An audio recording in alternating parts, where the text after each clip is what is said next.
I'm just gonna let her ride with that. You never know what's gonna come out of this lady's face. Clank, clank. All right. We about to start because you acting up now. Hey everybody, I'm Zarina Harris. I'm here with all of my friends at LOI Events. We have the Revival Brothers, Joe and Sean.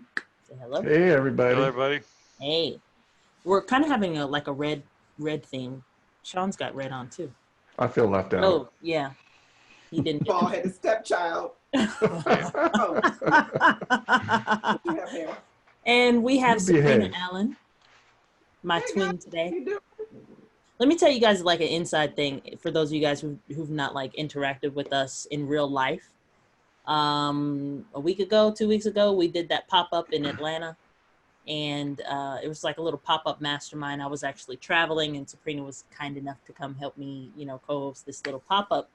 And, we're at the hotel and I knock on her door like, hey, let's get ready to go. And I never wear all black. Never. It's just not a thing. I was like, I'm wearing all black. I know she's not going to match me.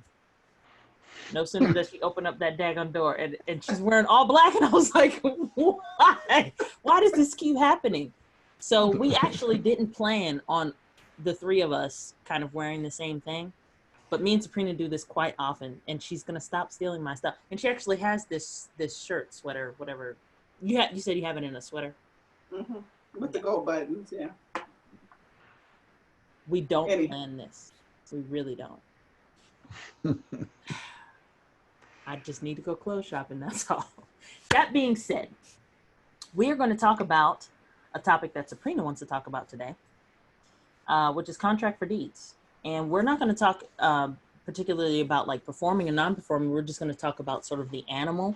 And then, we're going to get some stuff off our chest because, people have been picking shots at LOI. So, we gotta defend ourselves a little bit, just a tad. So to start things off, we're going to start off with like the first shot that got thrown over to us, which Are we going to talk about those gurus that aren't gurus, who have been in the business for a minute and they're gurus? Ooh. Are we about that guru, or are we going to talk about some real gurus? Let's talk about the one who, picked the shot specifically at me. How about that? That's a good one. All right. So the one, I wouldn't even call him a guru. He's a dumb-ru, but. Now name calling, that's not. I can name call. He doesn't know I'm talking about him. And if he does, hey, shoot fits, fella. So why don't we focus on his ignorance? Why don't you tell us a little bit about his ignorance? Well, let's give him a little bit of education. What I'm going to say. So LOI events, we're doing these videos, we're putting them out. We're not really pulling any punches, right?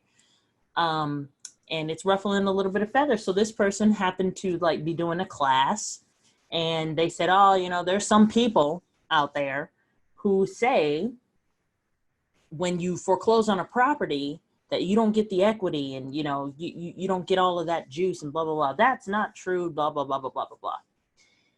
And I know it was specific at me because this person kind of checked out my LinkedIn profile and like did a little research the day before they did this class. And I'm like, what are they doing?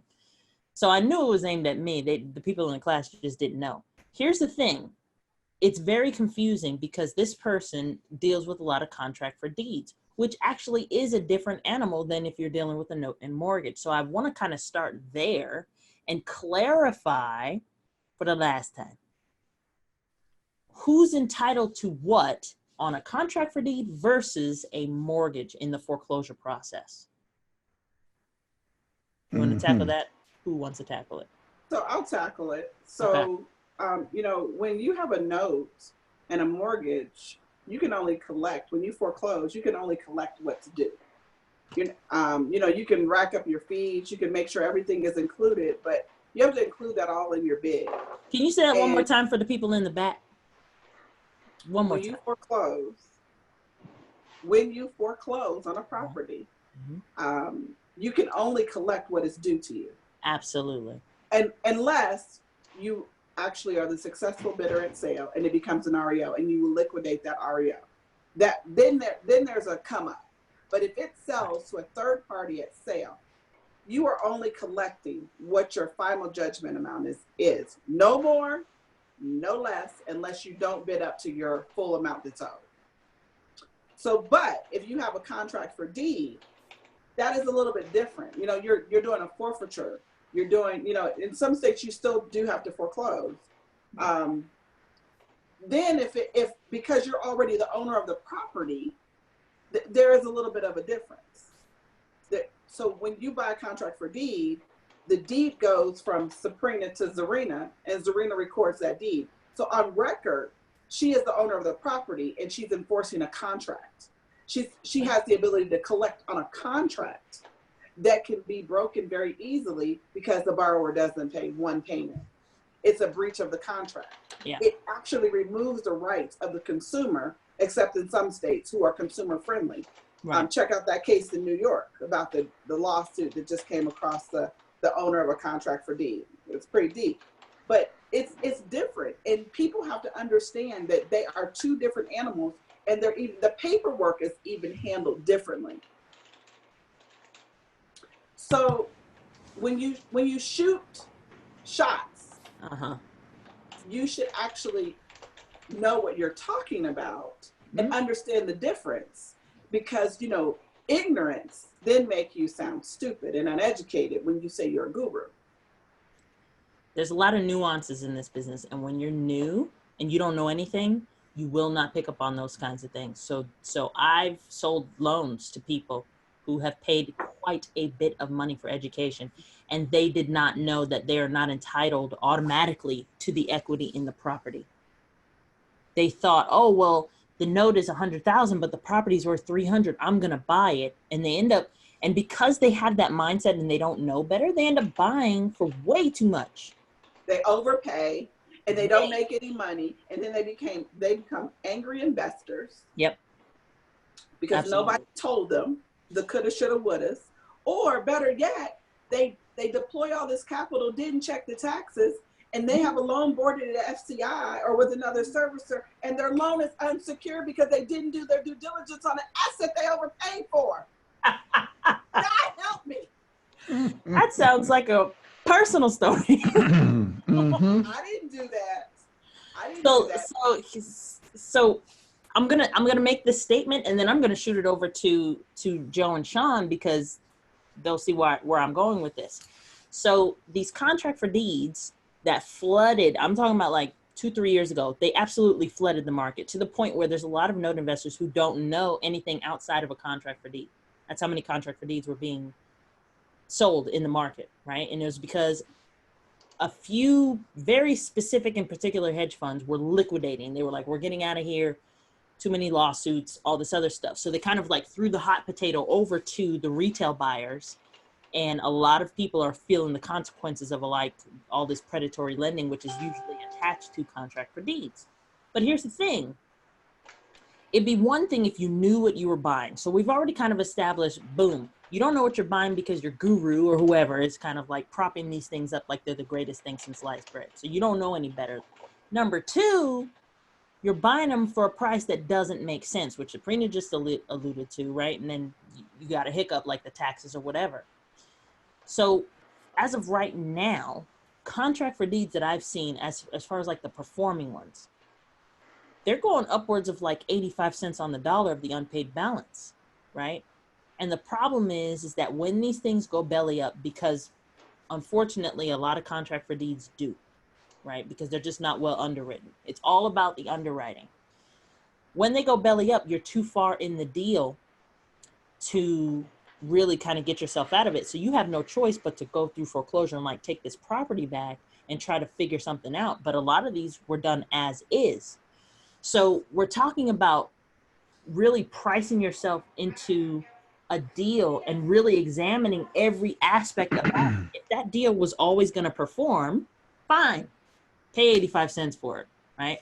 But they don't. So pricing is extra important. And I want you, Joe and Sean, to kind of talk about this, because you guys got some shots thrown at you recently over pricing, and kind of jump into that. Sure. Well, go ahead, Sean. You're the master at pricing, so I'll let you take over.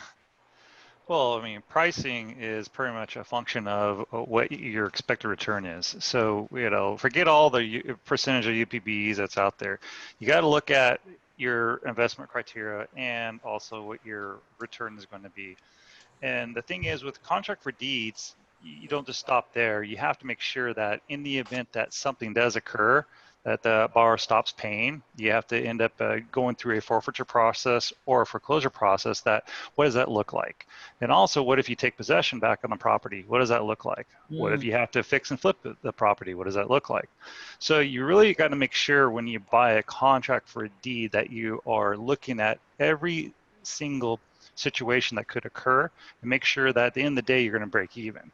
So, but when you do price this thing out, and if everything lines up, then look at your actual cash flow that you're going to receive on your IRR or rate of return if you're going to hold it for a few years.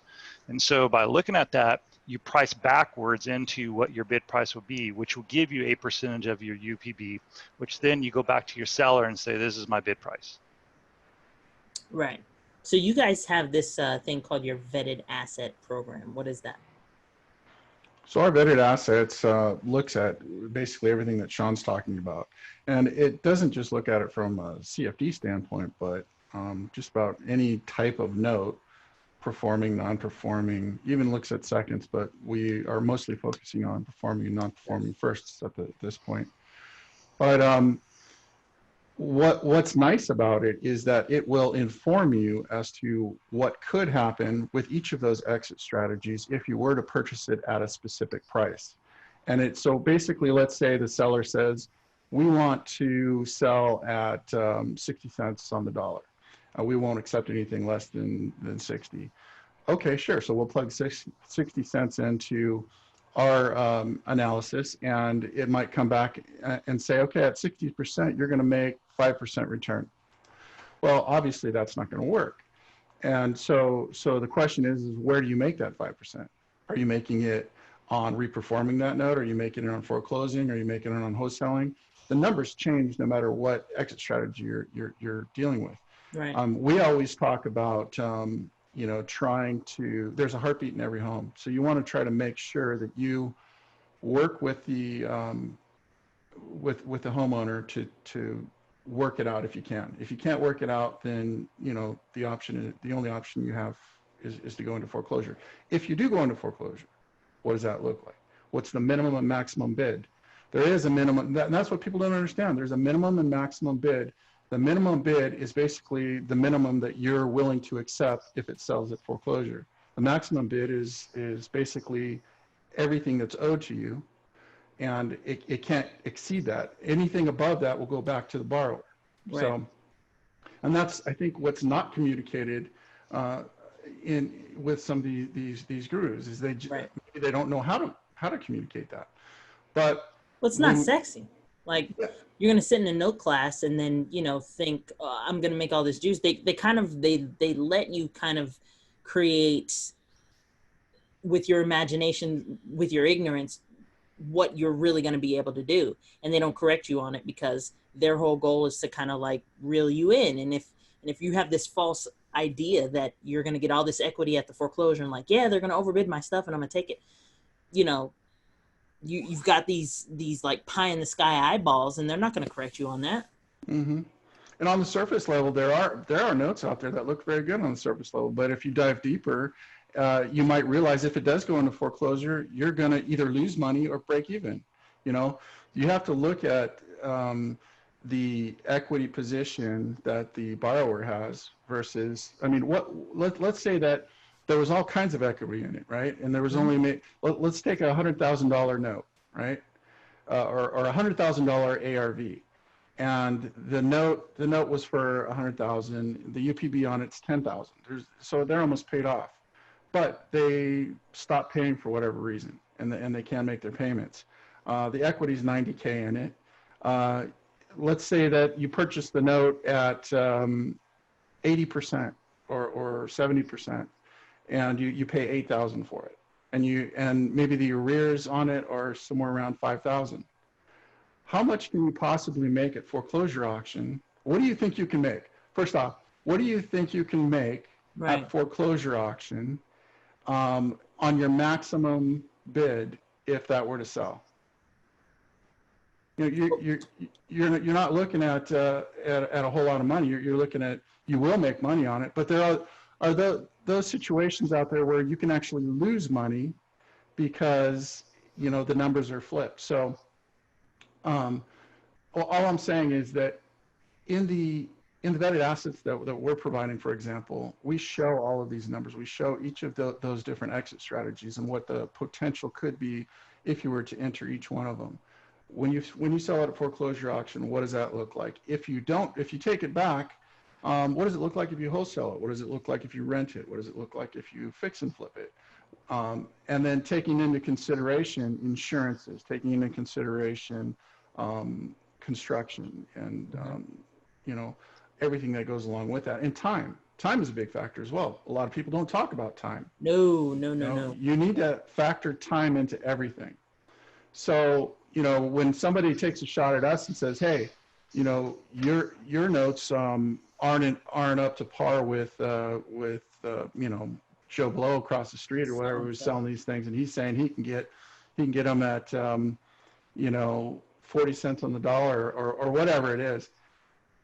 I would challenge that note against any of our notes any day, because what we're doing is we're looking through hundreds of notes every week and we're pulling out only the best, and they have to show double-digit returns. And we're going through each of the exit strategies to make sure that the risk is mitigated. And that's the other thing. If you purchase a note, you got to make sure you mitigate your risk. And how do you do that? You understand all of the different exits within that note and how to work it. So for CFDs, for whatever, even lease options. I mean, you can go through each of the scenarios with a lease option and understand that. What happens if this happens? What happens if that happens? You can make money on any kind of note as long as you purchase correctly, but you have to be informed. Yeah.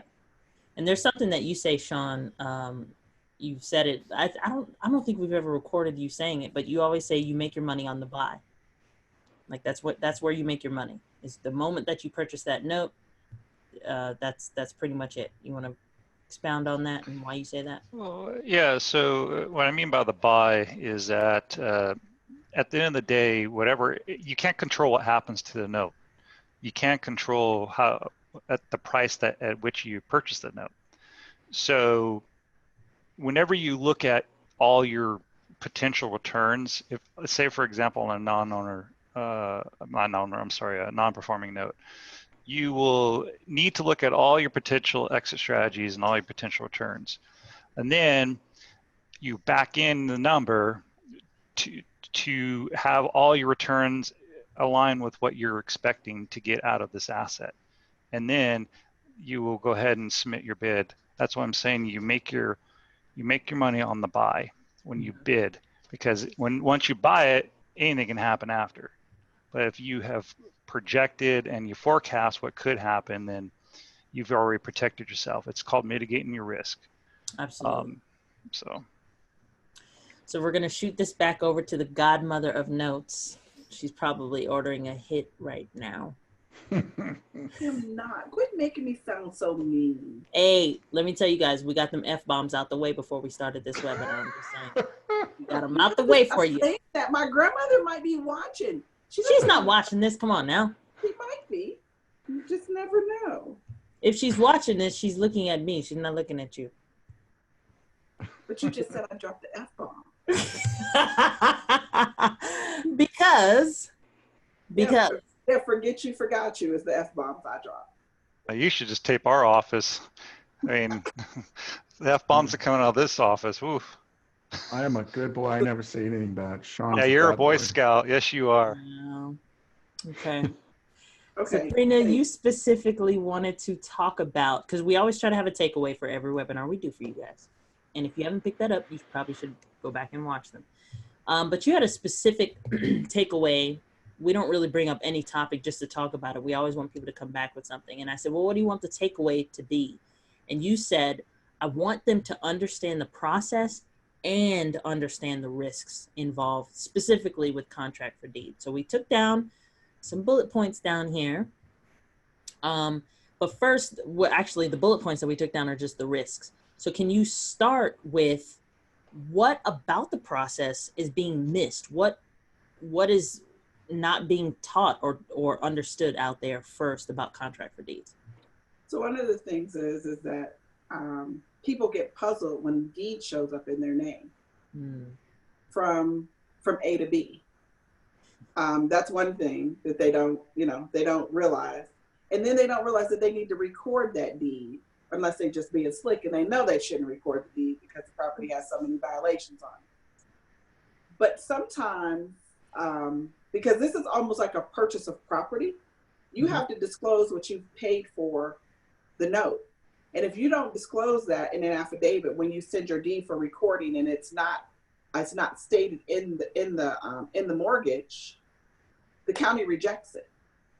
So now your deed, your proof of ownership is rejected. How do I fix it? Generally, we have to use someone such as Guido? No, not Guido. Such as a custodian to kind of help through that process. And then that becomes an exception. And if you're not curing your exceptions, when you put in the back of your mind, I set my deed off, it's recorded, but you don't look at your exception report, now you don't know that your deed's not recorded. So then you get a cancellation of contract, and you go to sell the property because now I'm the owner. Right. I got the cancellation of contract, and then you get to closing, and the title company's like, well, who are you? I see this belongs to the Revival Brothers, because your deed was never recorded because you had a hiccup, you had a Then you forget that your custodian has the deed. Just all of these small things, or better yet, you had the collateral shipped to your house and you had it sitting on the table and somebody spilled a whole cup of coffee over it because some people don't store their collateral in appropriate places, right? Such as a fireproof safe. Better yet, a custodian. Right. And I don't mean a makeshift custodian. You can't be a servicer and a custodian. You can't.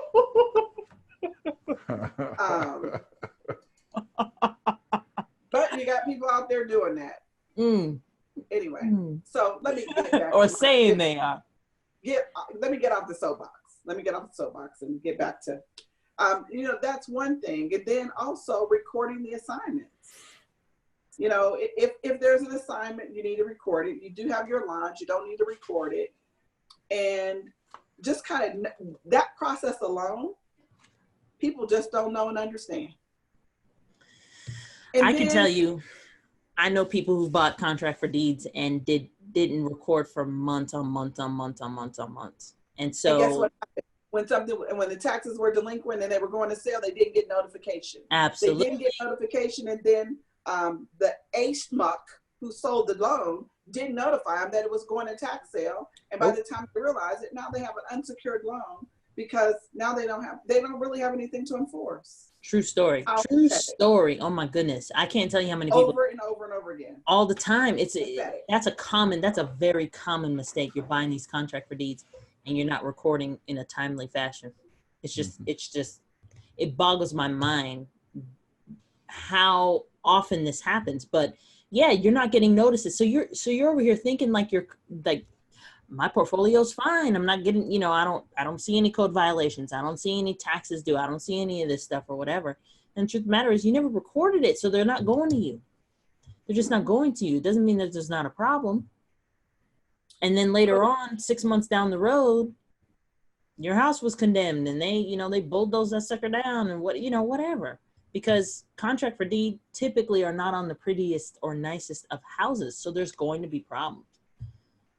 This actually is not on our bullet list, but I recently sold a contract for deed for an investor who he thought he was going to be a passive investor, and he did not know the difference between a mortgage and a contract. So he's, passive guy. He just wants to see a cash flow, wants to put his money somewhere.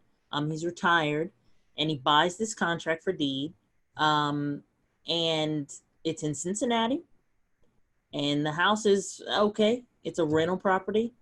And the tenants in there aren't the greatest. And so here he is thinking like, yeah, I'm going to see this cash flow.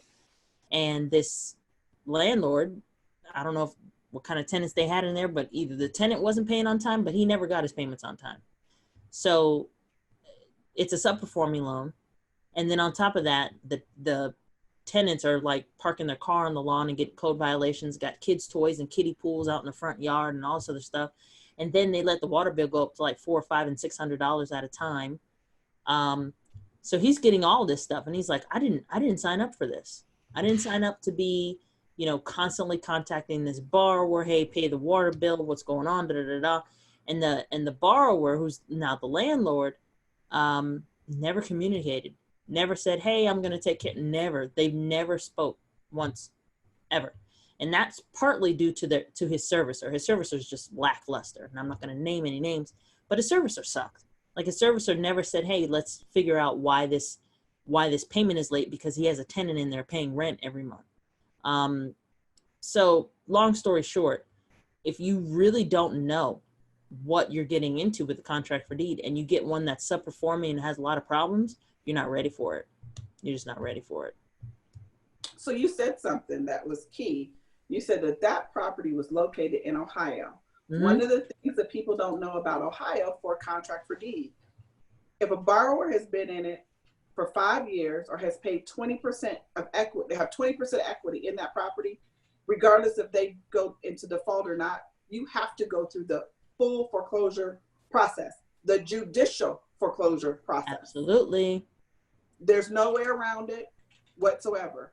And if you're up getting close to that 5 years, most attorneys now, like if you're 4.5 years in, they're still recommending that you go through the judicial process and don't think that you have time on your side because you have 6 months left, and try to get them out, because you're going to end up in court. The only way that you might be able to get away with that is if the property's been abandoned and there's no signs of the borrower. Right. Well, in this case, that the note that I sold, or the contract that I sold, turned 5 years last November.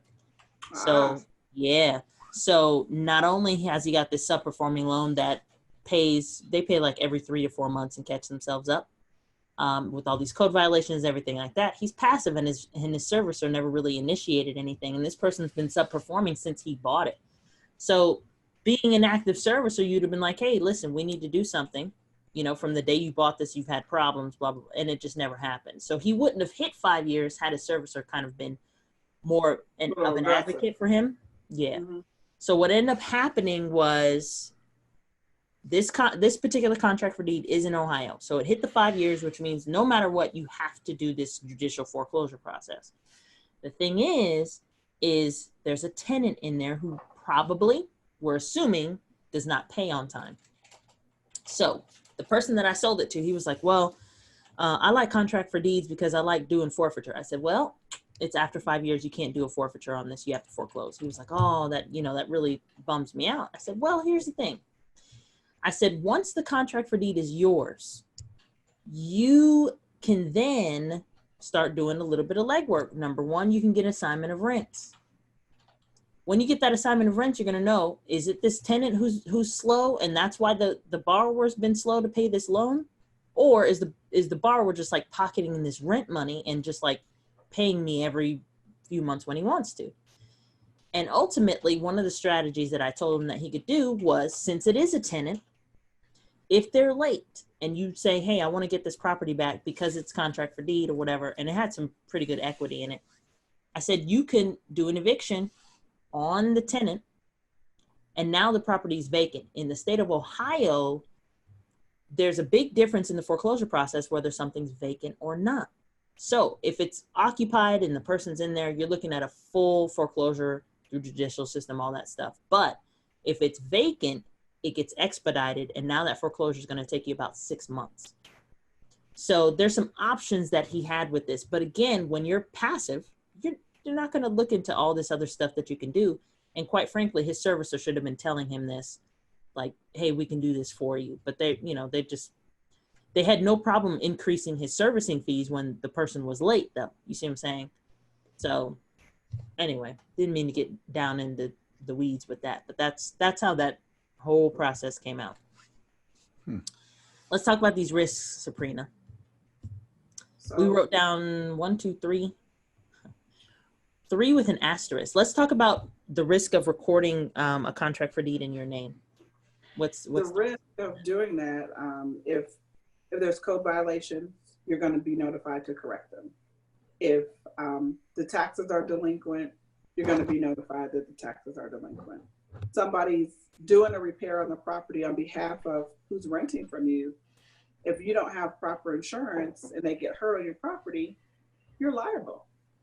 But the biggest thing is that, so there are some states that are really, really hard on property owners. And remember, we talked about recording that deed, proving that you own the property at the beginning of this, at the beginning of our webinar. Mm-hmm. Well, Kansas City will actually issue you a warrant for your violations if you don't cure them. And then it's clank, clank. You know, I'm not. You telling me somebody can get arrested? Yes, I don't do orange well. I do not do. I do red. I do pink, but I don't do orange.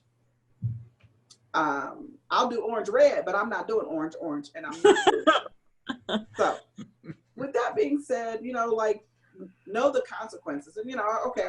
So, can you imagine being pulled over in California driving on the 505, and you get pulled over with your hair, with the wind blowing through your hair, and you don't care that you're speeding in California until the officer runs you. Oh man, do you know you have a warrant in Kansas City, Missouri? Do you know? And don't have a wannabe cop. Let's see if we can extradite you to Kansas City. No, that didn't happen. But I mean, I'm just saying. So why does this sound so specific?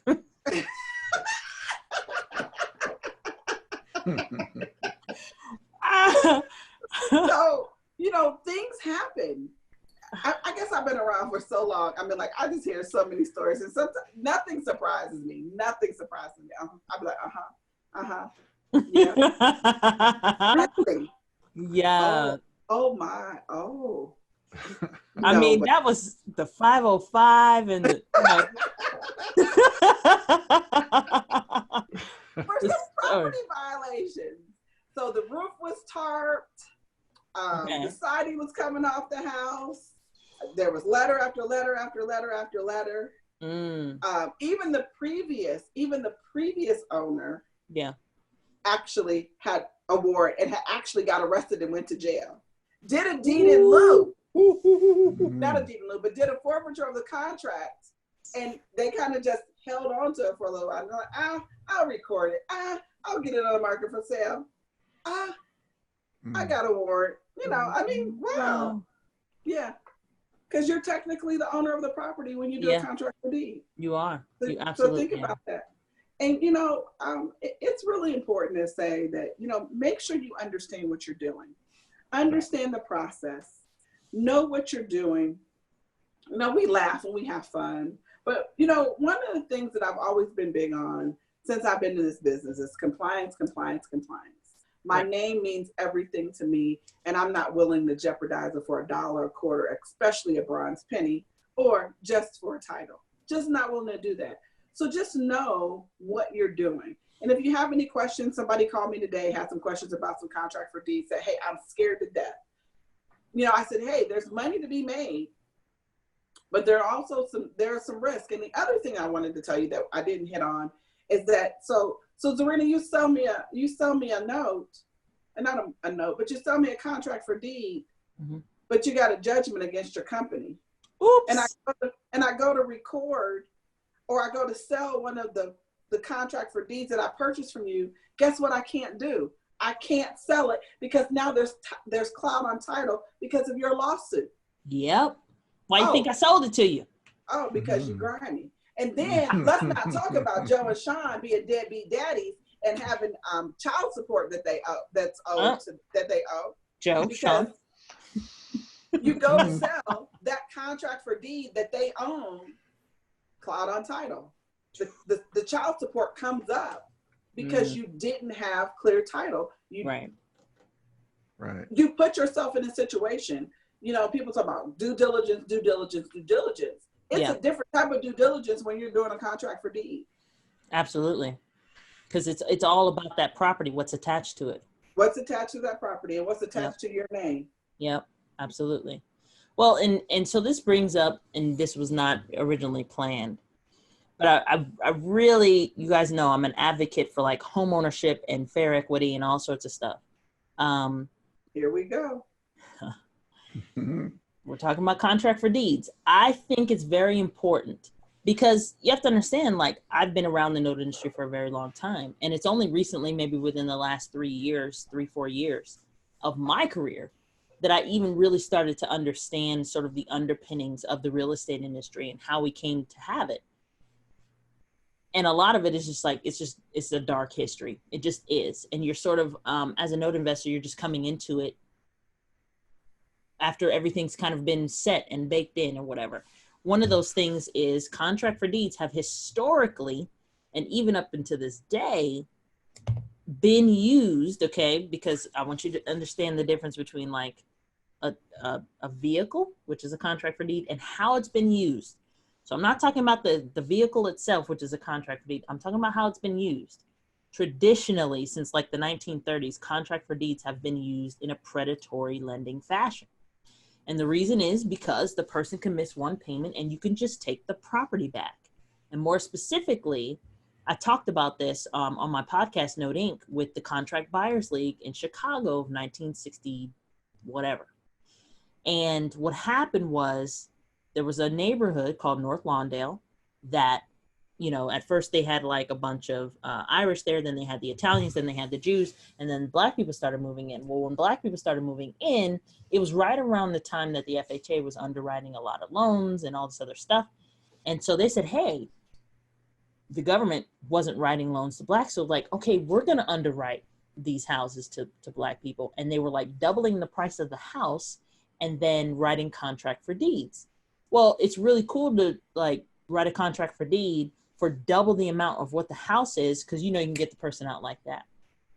And so it was happening so much where these people were losing their homes, like losing all the equity that they had in there, losing, you know, pretty much everything and having to move and literally being put out on the street, that it eventually kind of, those actions that they took in like trying to sue the city and like trying to advocate for fair equity led up to the 1968 Fair Housing Act. So a lot of you guys don't know like what led up to this. There was a lot of discrimination going on. But unfortunately, contract for deeds are still sort of being used in a predatory fashion, hence why our market got flooded with them in the last couple of years, because hedge funds went out, bought these houses for hundreds of dollars, $200, $300, $400, $500, okay? Mm-hmm.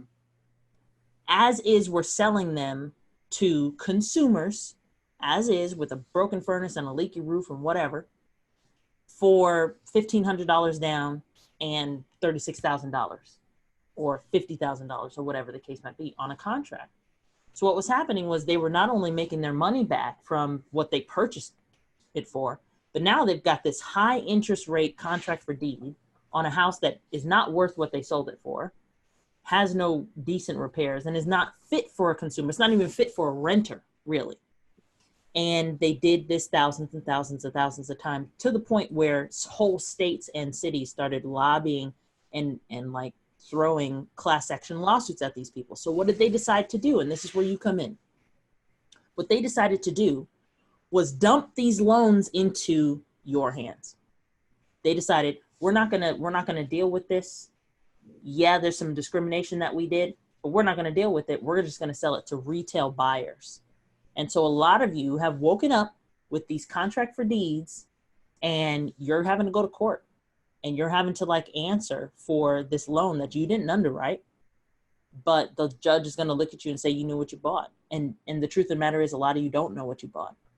So it all kind of comes full circle in being very, very aware of the market that we're in. Banking traditionally does not have a good reputation, and this is one of the reasons why. It's because when you take advantage of somebody's ignorance, you can get over on them. But usually stuff kind of comes full circle and you have to pay the piper. Unfortunately, retail buyers who bought these contract for deeds are the ones paying the piper. So it's very important that you kind of understand this beast and you kind of understand this. And I've been on Capitol Hill. I already know contract for deeds are on the chopping block. Within the next 5 years, if anybody's doing a contract for deed, I'd be surprised. They don't want them around along with lease options. They just don't. So if you're in the note business and you're like, hey, I love contract for deeds because I could take that house back really, really quickly. I just want you to know that that's not something that's smiled upon with the powers that be. Okay, they want people to be treated fairly and equity, and equitable, and just willy-nilly taking somebody's house like that, taking all the equity that they ever had because they missed a payment, because you legally can, they're trying to get rid of that. So part of the reason why I advocate so much for notes and mortgages is because the moment that you have to write somebody a mortgage is the moment you're going to think about, can they pay this? When you're doing a contract for deed, most of the time you don't care because you can take the house back. It's like, all right, if they don't pay, great. And there's no real thought that's put into the underwriting and the long-term home ownership that's being awarded to this person, right? So that's why I'm like, you know what? The moment you have to think about this is the moment that you really take your underwriting seriously. And then in the end result, you create a better note. So I just had to throw that in there because I can't not talk about contract. I can't stand contract for deeds. Personally. Keep your opinion to yourself. This is LOI. I mean, like, we haven't. Personal feelings should not matter. Huh?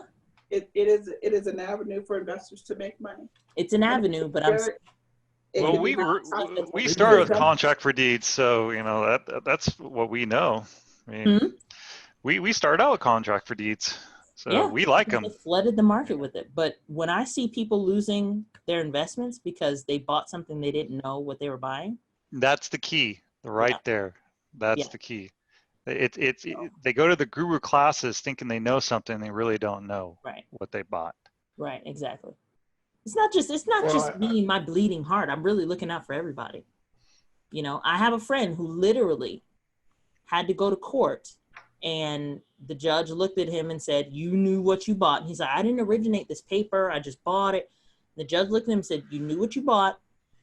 Give it to them. And he was like, I can't just give it to them. It's attached to my investors. And he ended up having to rewrite the loan for what he actually paid for it. And he lost like almost $30,000 on it. But now it's just going to break him even after a while. That's real life. That's absolutely real life. And it's because of how these things were underwritten. So when you're doing underwriting, if you're going to be using a contract for deed, understand all the aspects of it. Understand like, hey, this is the vehicle that I'm using for this particular reason.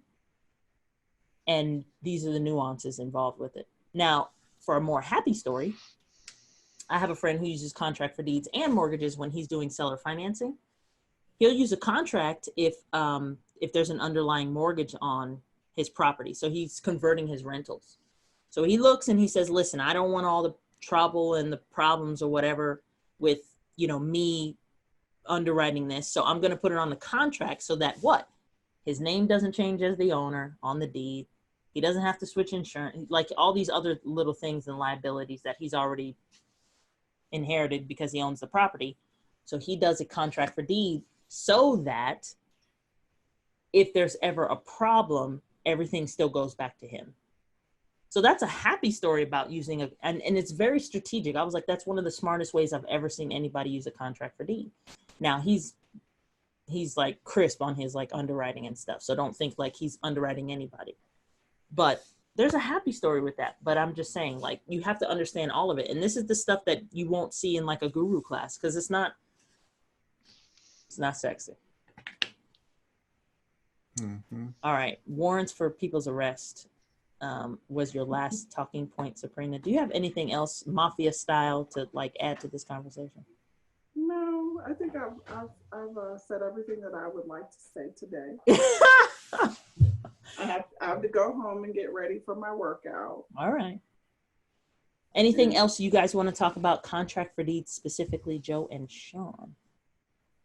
I think contract for deeds are, they could be good for you if you had the right strategy. Our strategy was mostly looking for vacant property or, that people have walked away from, and then basically rehabbing them, turn them around and, basically taking the community and revitalizing it. Yeah. That's the way we were looking at it.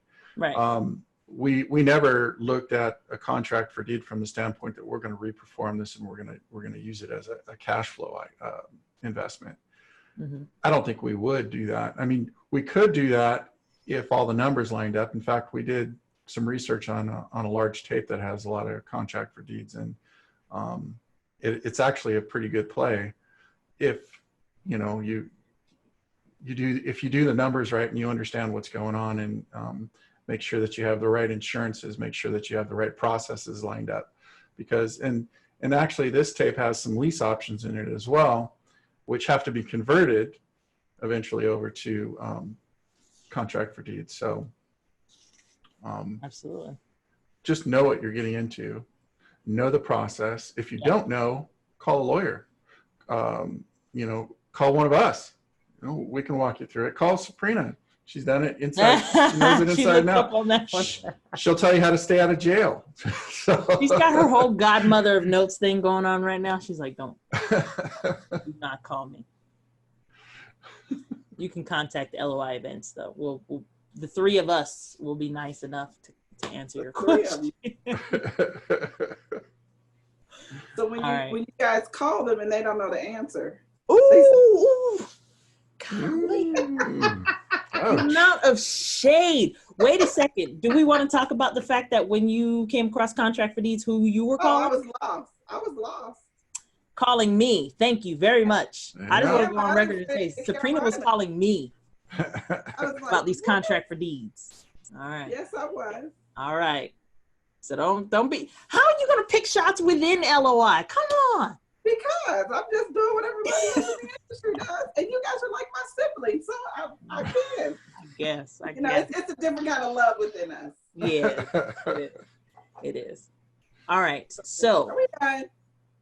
Joe, you want to talk about this 2-day event behind your head before we go?